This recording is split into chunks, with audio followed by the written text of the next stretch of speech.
how to build your career, അല്ലെങ്കിൽ how to build your skills into your correct goals.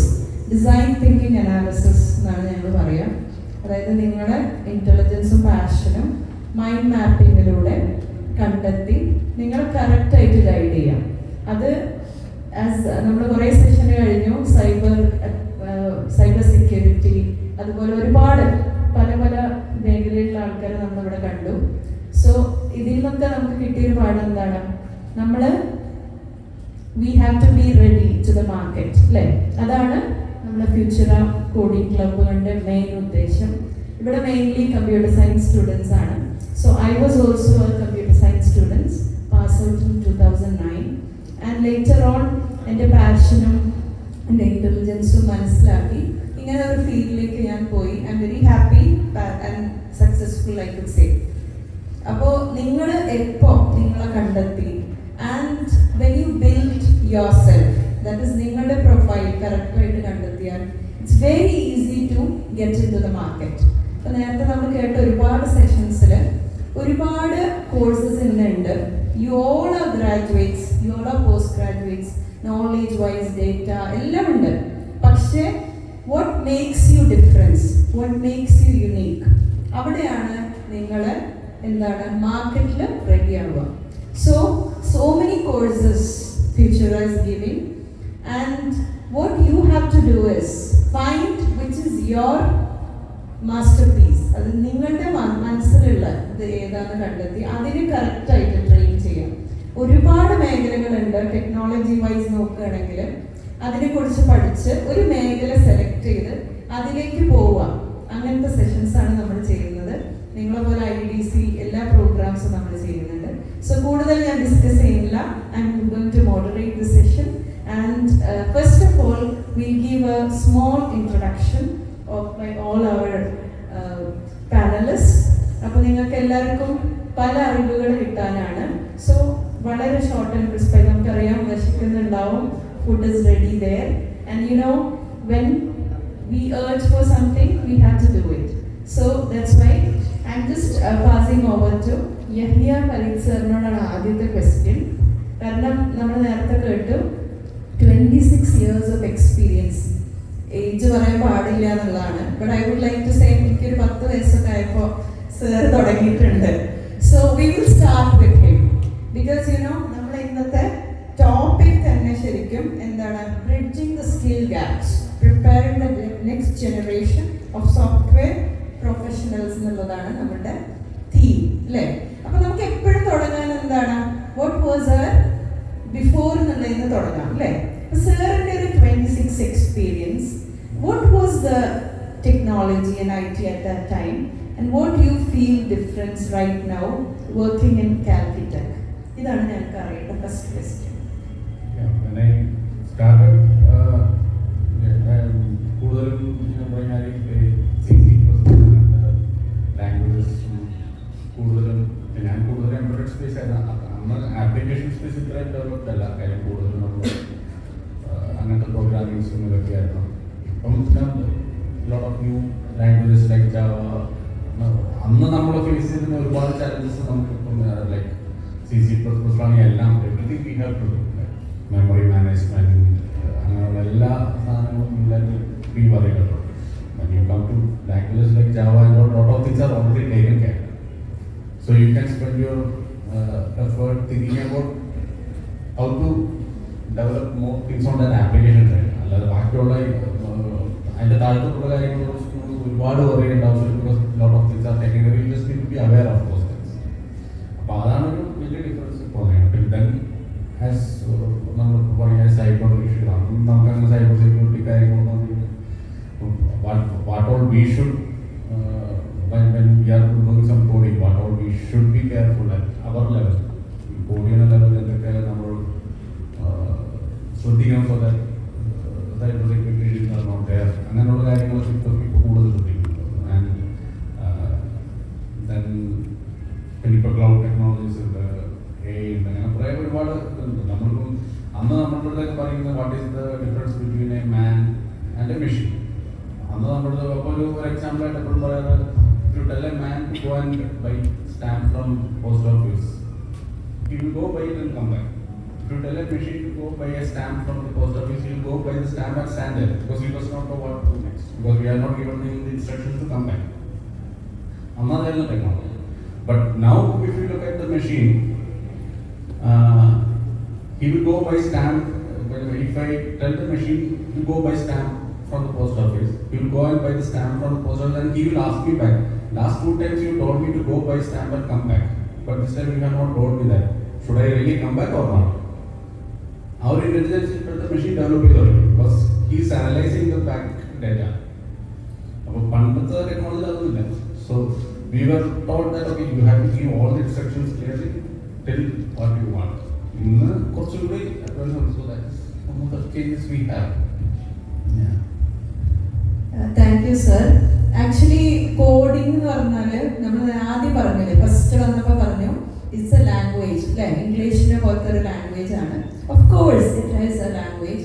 ഇനി കോഡിങ്ങിന്റെ history നോക്കിയാൽ, ഏറ്റവും history നോക്കിക്കഴിഞ്ഞാൽ ആർമിയിലാണ് ആദ്യമായിട്ട് കോഡിങ് യൂസ് ചെയ്തിട്ടുള്ളത് അല്ലെ. ആർമി പ്ലെയിൻസിൽ അവർക്ക് അതിനെ കുറിച്ചൊന്ന് സാറിന് എന്തെങ്കിലും അറിയുമെങ്കിൽ.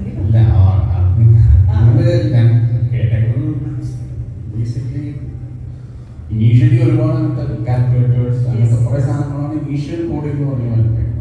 ഞാൻ കേട്ടിട്ട് ഫസ്റ്റ് ടൈം ഉണ്ടാക്കിയ calculator was almost as big as a room എന്ന് പറയുമ്പോൾ ഇപ്പോഴത്തെ പക്ഷേ നമ്മൾ കൊണ്ടുവരുന്ന mobile is much more complicated than and it's very compact.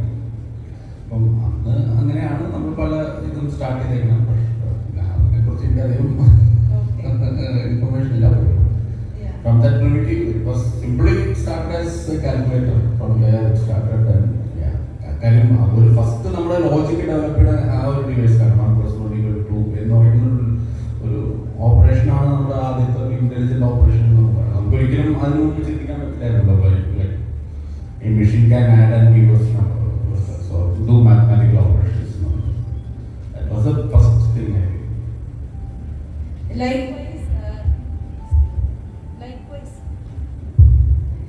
Likewise, നമ്മളെന്താണ് coding always we are using for some safety measures അല്ലേ. നമ്മൾ കുറച്ച് സെക്യൂർ ഡേറ്റ കവർ ചെയ്യാനും അതുപോലെ അത് ആൾക്കാർക്ക് മനസ്സിലാക്കാതിരിക്കാനും കൂടിയാണ് നമ്മളത് യൂസ് ചെയ്യുന്നത്. സോ അങ്ങനെ ഇരിക്കുമ്പം നമുക്ക് ഒരുപാട് ന്യൂ ടെക്നോളജീസ് ആർ ദെയർ.